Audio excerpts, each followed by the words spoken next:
കാലാവധി കഴിഞ്ഞ ലൈസൻസുകൾ അനധികൃതമായി പുതുക്കി നൽകിയതിനാണ് കൊണ്ടോട്ടി സബ് ആർ ടി ഓഫീസിലെ joint RTO Anwar, Tirur sub RTO ഓഫീസിലെ ജോയിന്റ് RTO ശങ്കരപ്പിള്ള എന്നിവരെ സസ്പെൻഡ് ചെയ്തത്.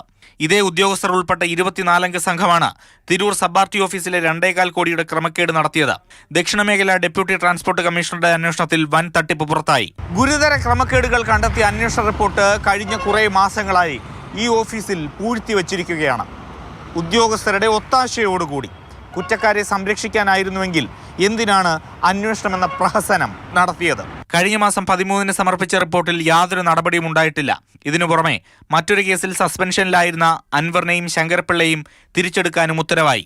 തിരൂർ സബ് RTO ഓഫീസിലെ ജോയിന്റ് RTO മുതൽ ടൈപ്പിസ്റ്റ് വരെയുള്ളവരാണ് കേസിൽ പ്രതികൾ. ബസ്സും കാറും ലോറിയും അടക്കം ടാക്സി വാഹനങ്ങൾ ഓടാതെ കിടന്നാൽ നികുതി ഇളവ് ഉടമയ്ക്ക് ലഭിക്കും. അത്തരം ക്രമക്കേടുകളിൽ വെട്ടിപ്പ് നടത്തി. പലർക്കും വാഹന നികുതി ഒഴിവാക്കി നൽകിയും പണം കീശയിലാക്കി. ഇഷ്ടക്കാരായ വാഹന ഉടമകൾക്ക് വേണ്ടി തെറ്റായ നികുതി കണക്കാക്കലടക്കം 2.25 കോടി സർക്കാരിന് നഷ്ടമുണ്ടാക്കിയിട്ടും തുടർ നടപടികൾ വഴിമുട്ടിയ നിലയിലാണ്. AK Stephen, Mathrubhumi news, Thiruvananthapuram.